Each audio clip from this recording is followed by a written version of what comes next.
Lipton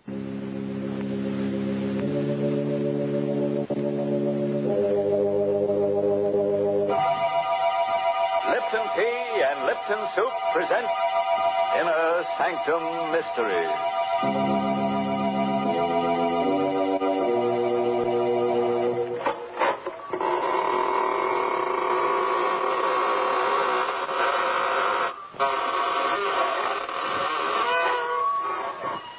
Good evening, students of the mystic marvels of manifold murder. This is your host, extending a cordial invitation to step through the creaking door of the inner sanctum, where we probe deep into the dark and cavernous depths of men's souls to see what makes them kill. Our clinic here is a whole vast world of crime. And you who listen in may hear us dissect our characters at a safe distance.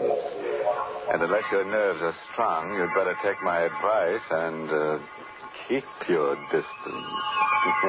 Why, Mr. Host, that's not the kind of advice to give folks.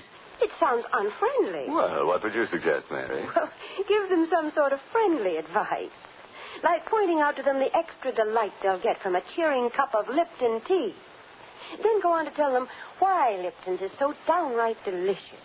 Tell them that the reason is Lipton's brisk flavor.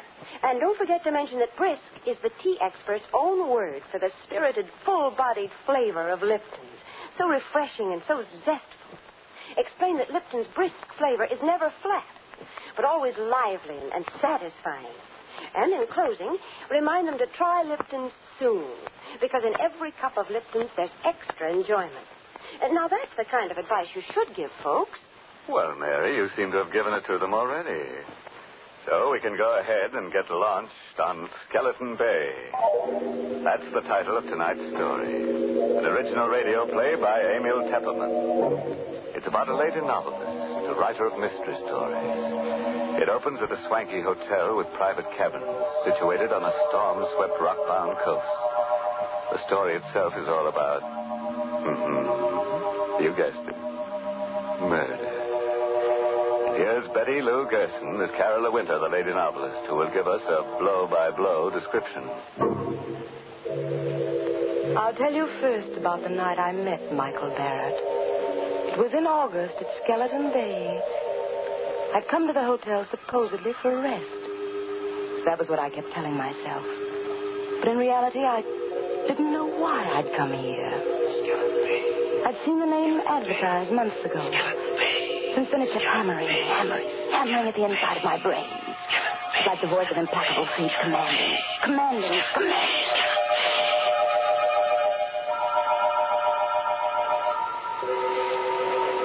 Because I didn't like crowds, the hotel manager had given me a cabin near the beach all to myself. It was the middle of the night, and I couldn't sleep. The wind came in from the ocean, howling like a hungry beast across the shoals. And the pounding of the surf mingled with the angry, baffled growl of the sea.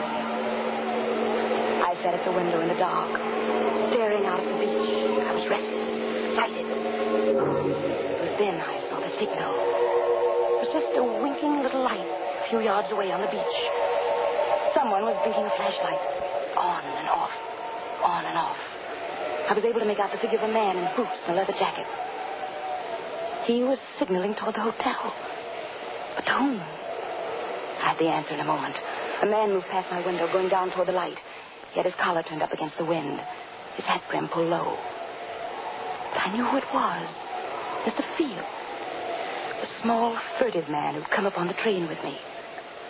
The two men met, barely a stone's throw from my window. I could hardly see them huddled closely together. This was excitement, mystery, intrigue. The stimulation I wanted and needed. I had to know what was going on. I threw on a raincoat, opened the cabin door. The wind swept my hair in a streamer, and the spray stung my face as I hurried down the beach. My blood began to race, my heart to pound. For those two men were not engaged in any conference. They were locked in struggle. It was a deadly, silent struggle with only a grunt now and then. I saw the flashing gleam of a knife. I couldn't tell who had the weapon. The tall man in the leather jacket or the furtive Mr. Field. And then saw the blade plunge home into the throat of the furtive Mr. sudden surge of wild elation. This was murder. I had witnessed murder. The tall man let the body of Mr. Field slide down to the sand. Then he looked up and saw me. He stood there with a bloody knife in his hand, and we looked at each other. Who are you? I'm Carol Winter. I have this cabin here, number 5. You saw me kill him? Yes, I saw you. What are you going to do about it? I'm going to help you dispose of the body. He told me his name was Michael Barrett. He lived on the opposite side of the bay in the house high up on the cliff. It won't be so easy to get rid of the body. If I had the boat, I could take him out and drop him over, but it's too rough tonight. If there was some place to hide him for a day, I could come across in the boat tomorrow night. You can hide him in the closet in my cabin. Nobody will look there. Better lock the closet door. Yes, of course. You sure nobody will come snooping here? Nobody comes here but the maid. All right. I'll be back tomorrow night with a boat. Did you pick up the knife? Yeah. Got it in my pocket. Well, I guess that's all. Good night, Carola.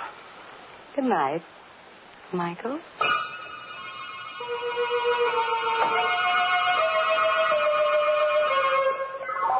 All night I sat up alone, with the locked closet door between me and the staring, sightless body of Mr. Field.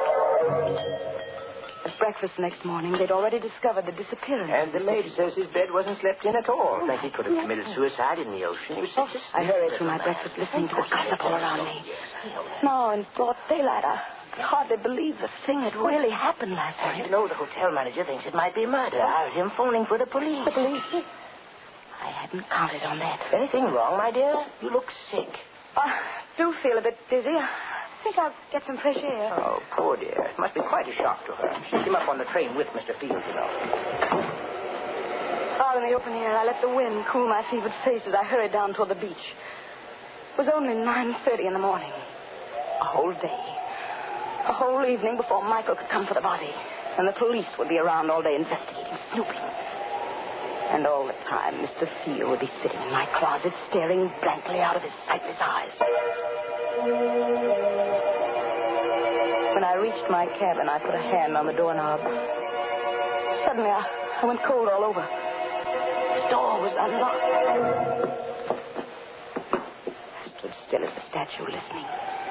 Yes, there was someone inside. Someone moving around. I only had my handbag. I had a pistol in it. I always carried it for protection. But my handbag was inside on the dresser.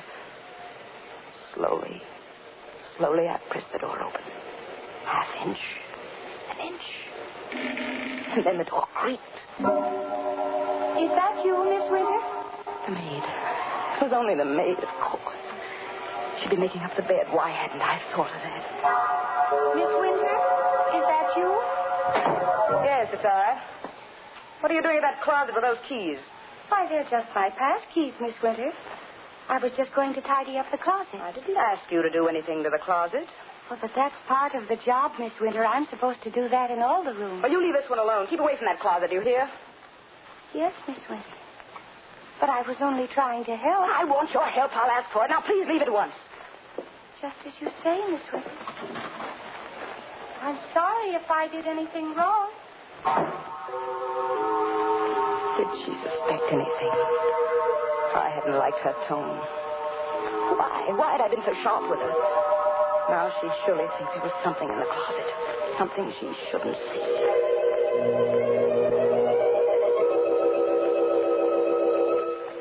At lunchtime, I didn't want to leave the cabin. I sat at the window. And I could almost feel the sightless eyes of Mr. Field staring at me through the closet door. Someone at the door. Who? Just a minute. Miss Winter? Miss Carola Winter? Yes, I'm Miss Winter. I'm sorry to trouble you, Miss Winter. I'm Detective Sergeant Smith from headquarters. May I come in for a moment? Oh, yes, please do. What can I do for you, Sergeant Smith? We're out here investigating this Field business. He hasn't turned up yet. Oh, I'm sure he will in time. Well, I wish I could be so sure, Miss Winter. What do you mean? We've gone through his room, Found some mighty queer things. Queer things?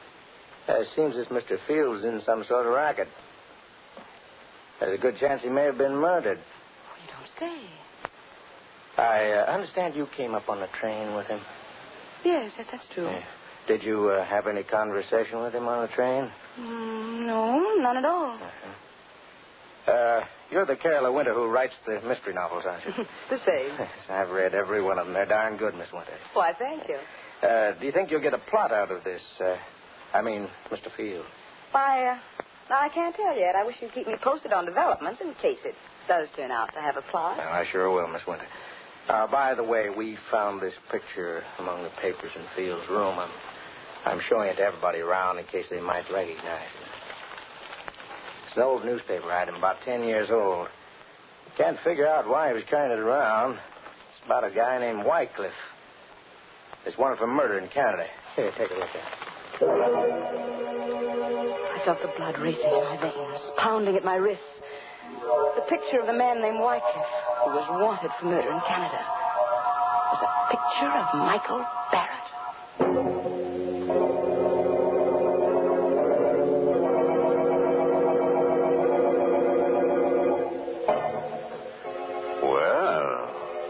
It looks as if Michael Barrett is a lucky guy, with a beautiful woman ready to commit murder for him. But what'll he do when she runs out of victims and begins looking at him with a calculating eye?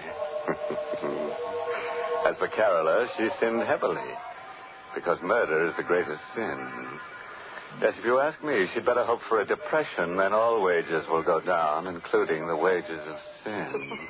Well, I never knew that murder and economics were related, Mr. Host. Oh, definitely, Mary. Take the high cost of living, for instance. Why, those prices are murder. Oh, yes, Mr. Host, it is difficult when the cost of living starts to climb. But then, so often, the things that really add up to good living are just simple, inexpensive pleasures. Like that piping hot cup of Lipton tea that many of us find waiting when we come down to breakfast each morning. As you read the morning paper and sip that cheery cup of Lipton's, the whole world seems brighter. It's simply wonderful the way that lively, spirited Lipton tea gets you off to a fresh start. For Lipton's brisk flavor gives you all the natural zest of tea at its best. Gives you extra delight, extra satisfaction. So remember this, folks. At breakfast time, dinner time, or any other time, when you want a grand, refreshing drink, pour yourself a cup of Lipton tea. And now, let's get back to the rock-bound coast of Skeleton Bay and see how Carola entertains the grisly guest in her closet.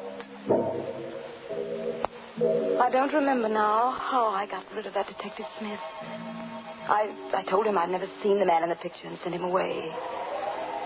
The day was interminable. From my window, I could see the guests moving about the beach. But none of them went in swimming. The weather was too rough. I wondered if Michael would be able to bring the boat over tonight. If not, how much longer could I sit guard over Mr. Field in the closet? Now and then, I'd see Detective Smith poking around on the beach. And then, without warning, he was standing over the very spot where Michael had stabbed Mr. Field. I watched him bend down and examine something. Was there a telltale drop of blood there? Did Smith know that was the murder spot? I saw him frown. Then he stood up, walked quickly away. I had to know what it was he'd seen there. I slipped on my coat, went out. Started toward the spot on the beach. Going somewhere, Miss Winter? Oh, it's you, Detective. Going anywhere in particular? No, I'm just going up to the hotel for dinner. It's almost dinner time, you know. Oh, fine. I'll walk up with you if you don't mind. Not at all. Hey, could I help you? I'll take your arm there. Thank you. The sand is so soft. Yes, it's still wet. We had high tide last night. Miss Winter. Yes? You a sound sleeper? What? Why do you ask? Well, I just thought maybe you might have heard something last night. Like a fight or something. Fight? Yes. I was just looking at the sand back there, down near your cabin. It's all messed up, stamped around. What's that got to do with me? Oh, nothing at all. Except I think there was a fight there last night. Maybe that's where Mr. Field was killed. You think Mr. Field was murdered? It's beginning to look more and more like it, Miss Winter.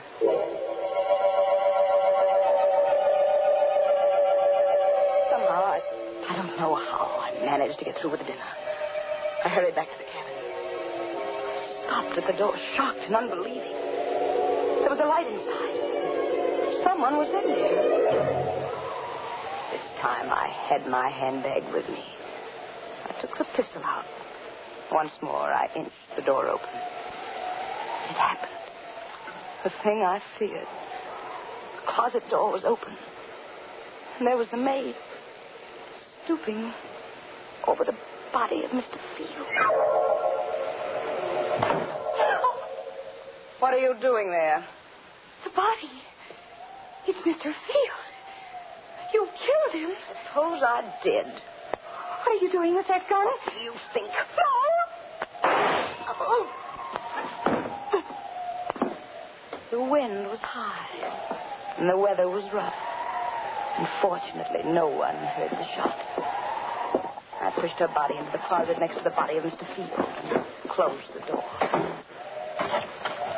Now I was a murderer, too.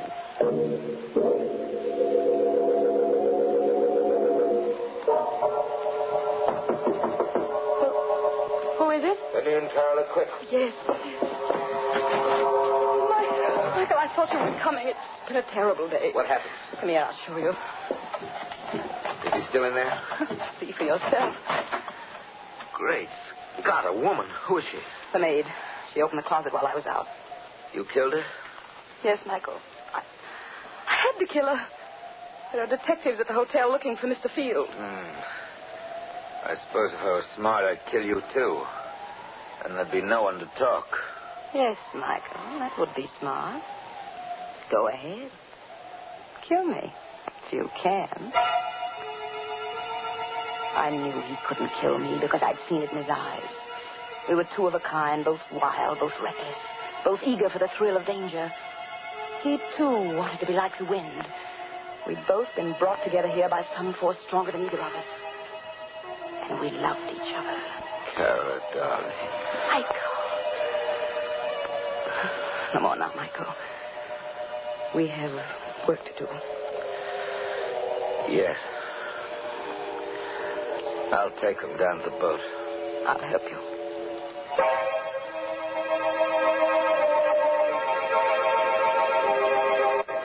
We carried Mr. Field and the maid down to the boat.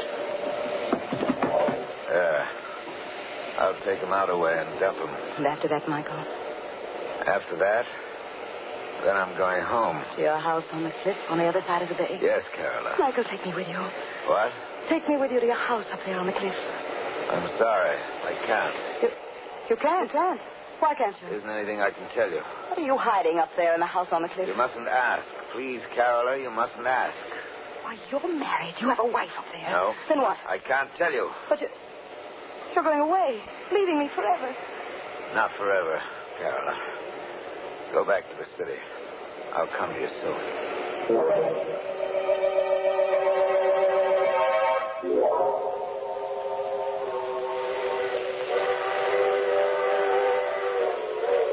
I returned to the city and waited.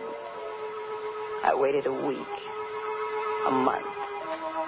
But Michael Barrett did not come. I wrote to him, but there was no answer.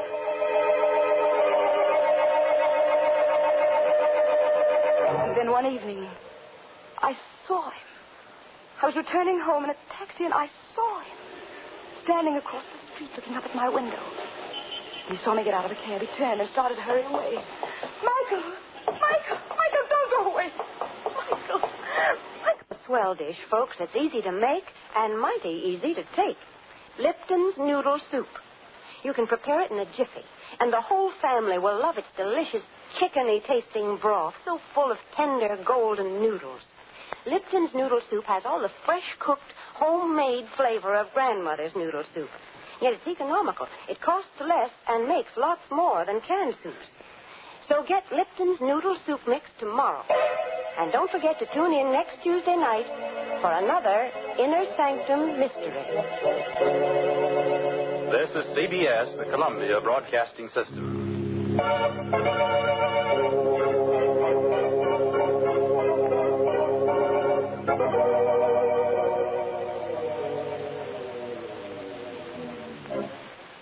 What do you mean? Wouldn't do you any good to kill me. I've written out all about you. Your real name and about that old murder in Canada would be found if I should ever be killed. Oh. Michael, darling, I'm blackmailing you. There's only one thing I want from you. Your love. It shouldn't be so hard for you to meet my terms. All right, Carola. You win. We'll be married tonight.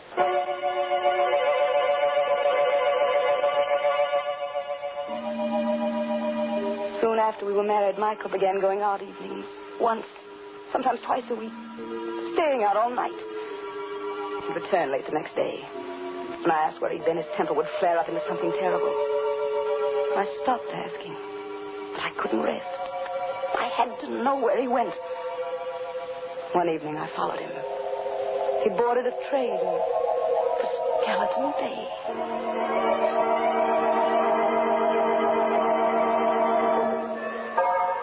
At Skeleton Bay, he set out to walk from the station, and I followed. It was no longer summer. Trees were bare, and the night was forbidding. I kept behind him when he skirted the bay to the narrow road that led up toward his house high on the cliff. It was a small stone house, and the wind whistled around it, against it, above it. I stole to one of the windows. It was barred, like a prison. Carefully, I raised my head above the sill, peered into a lighted room. Michael was there, with a woman. For the first time in my life, I knew the meaning of frustration, jealousy. Michael told me he wasn't married, but this woman, I'd helped him to do murder. I'd killed for him. I'd lied to that detective for him. And all the while, this was the secret he'd been keeping from me. I opened my handbag. I took out the pistol. I looked into the room again. The woman was alone now. Michael was gone. So you came up after all, Carola. Michael, you sneaked out. You knew I was here. I'm sorry you saw through that window, Carola. Is that your secret? That woman? Part of it, but it's the part you mustn't know. But I do know it now. That's why I've got to kill you, Carola. That knife. You still got that knife? Yes, Carola. Well, I've got this, Michael.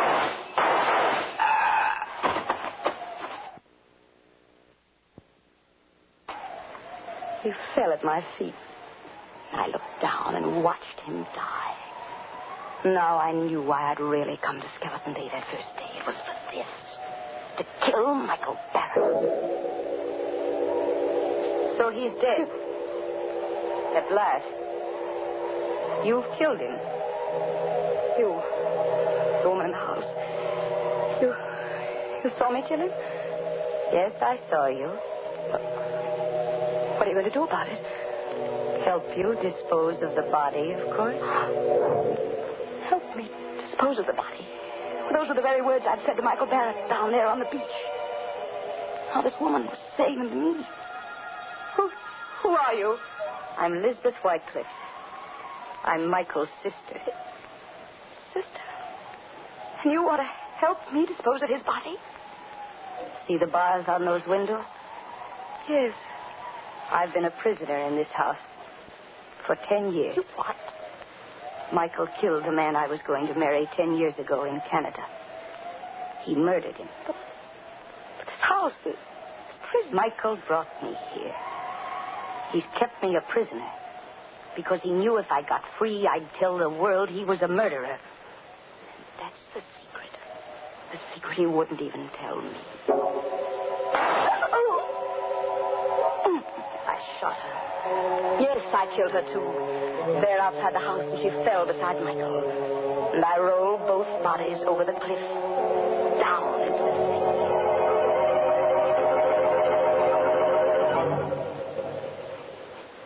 This is the end of my book. The best mystery novel I've ever written. I know that in writing it, I deliver myself into the hands of the law.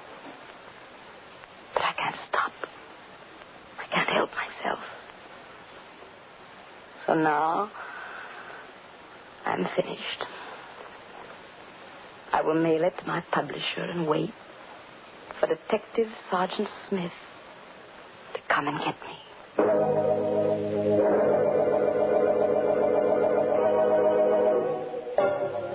Well, it looks as if Carola's mystery novel will earn a lot of money after she's executed. Yes, but I'd say it's tainted money. Why tainted? Because she'll be dead, and a ghost can't own money, so taint hers. The trouble with Carola was that her conscience was too little and too late. It told her not to commit murder after she'd done it. Well, that's certainly too late, Mr. Host. Oh, yes, Mary, especially for her victims. And now, what's on your mind? Well, Mr. Host, right here, I'd like to say a word to our listeners on behalf of our veterans. You know, friends, ex-servicemen are returning to civilian jobs with a lot to offer their employers. They've had valuable training and experience in highly specialized service jobs. Many of them were able to keep up with their civilian jobs and learn new trades through special correspondence courses. And they're coming home fully equipped to do the same fine job as civilians that they did in the services. So let's give them every employment opportunity to put their increased skill to work.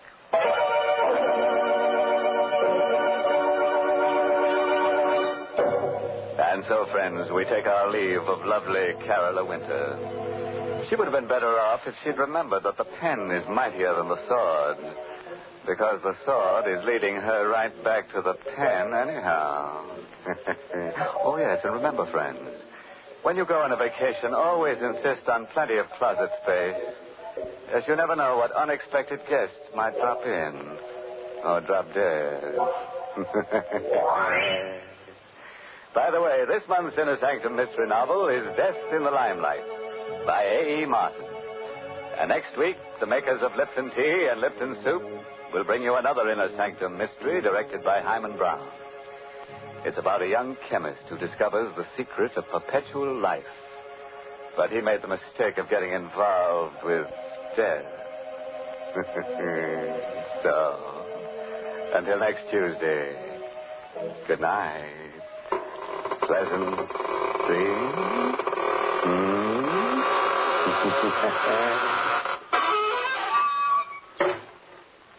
Here's a swell dish, folks, that's easy to make and mighty easy to take.